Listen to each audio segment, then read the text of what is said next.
pré-socráticos ou os filósofos naturalistas ou os fisiólogos, como também eram conhecidos. Pré-socráticos por quê? Porque vieram antes de Sócrates. A filosofia grega é dividida em antes e depois de Sócrates. Sócrates é uma espécie de Jesus Cristo da filosofia grega.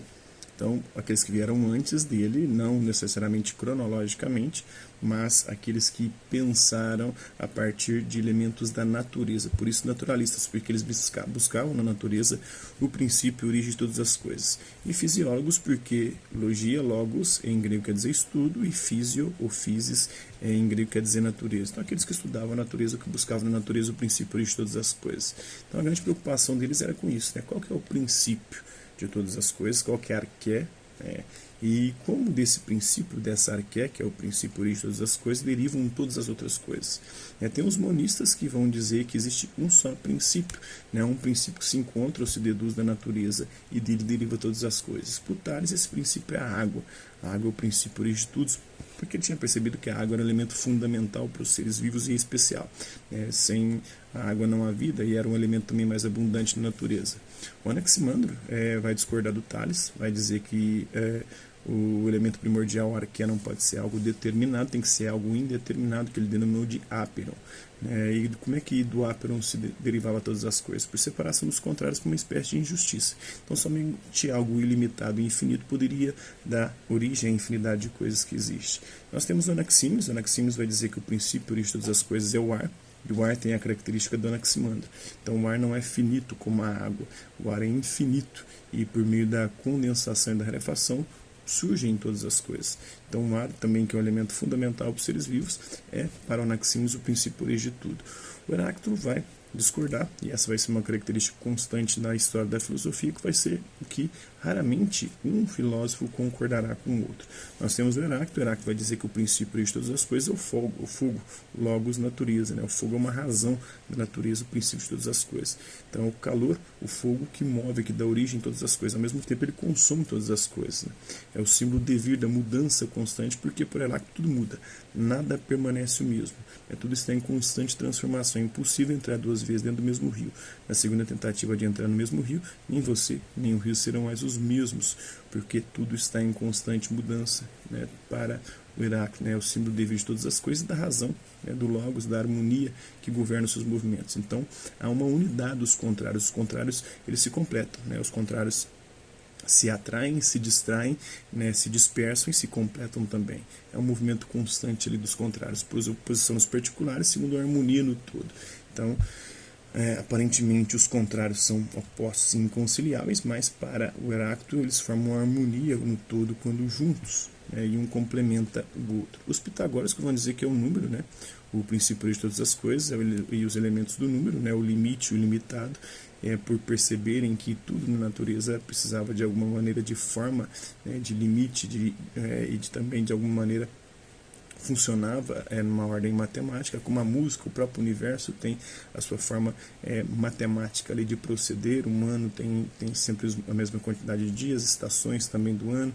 Então, segundo os pitagóricos, Pitágoras seria o pai. Os Pitágoras também seria aquele que tinha, segundo a tradição, seria aquele que cunhou o termo filosofia, que significa filia mais sofia.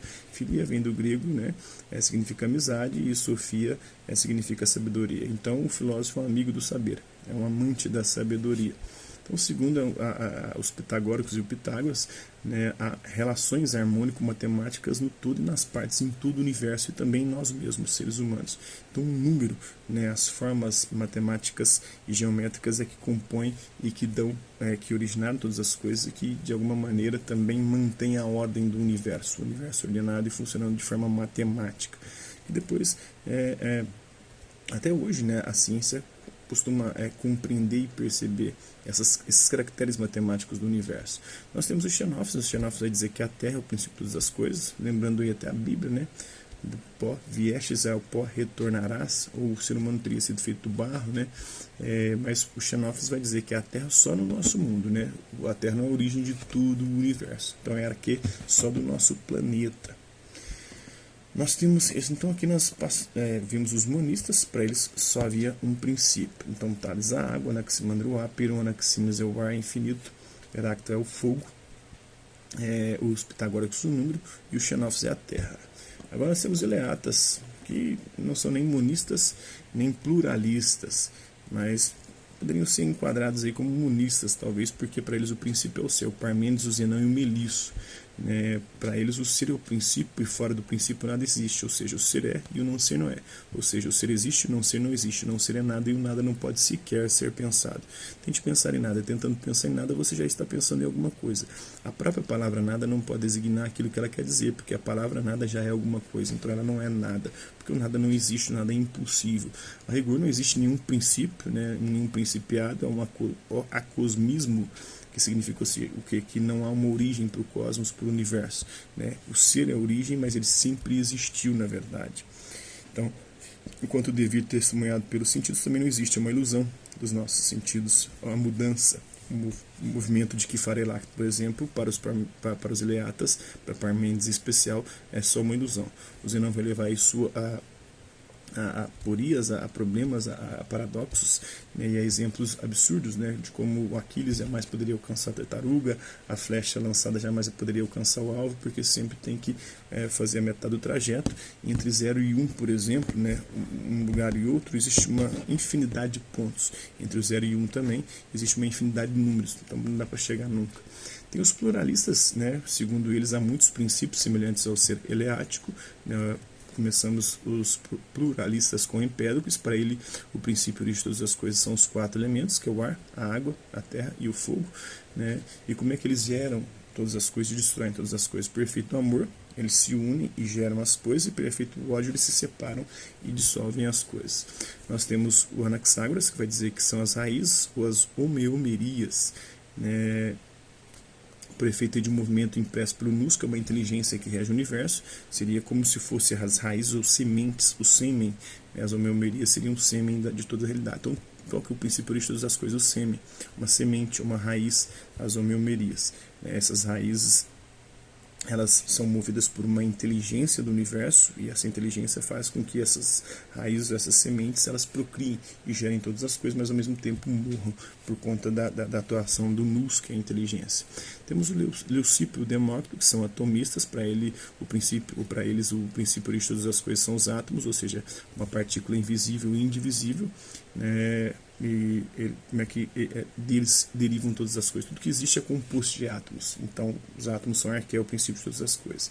E por efeito do movimento do qual os átomos são naturalmente dotados.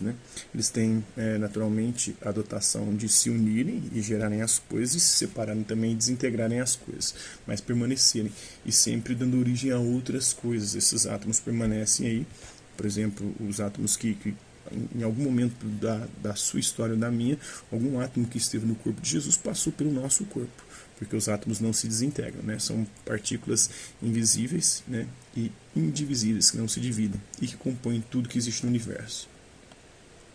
O Leucipo e Demócrito. Tem os físicos ecléticos, que vão misturar, vão buscar na natureza o princípio de todas as coisas, mas vão misturar algumas doutrinas de filósofos desses que já foram citados. Para eles o princípio é único, é deduzido da natureza, os ecléticos. Por exemplo, Diógenes de Apolônia, ele vai dizer que é o ar infinito e inteligente.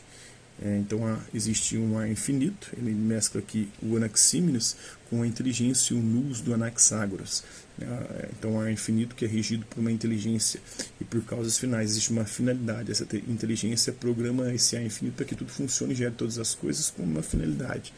E tem o Arquelau de Atenas, que também vai dizer que é o ar infinito e inteligente, na mesma linha do Diógenes de Apolônia. Então esses aí são os pré-socráticos. Espero que vocês tenham compreendido, que possa ajudá-los na compreensão do conteúdo. Hasta la vista, babies, e até a próxima.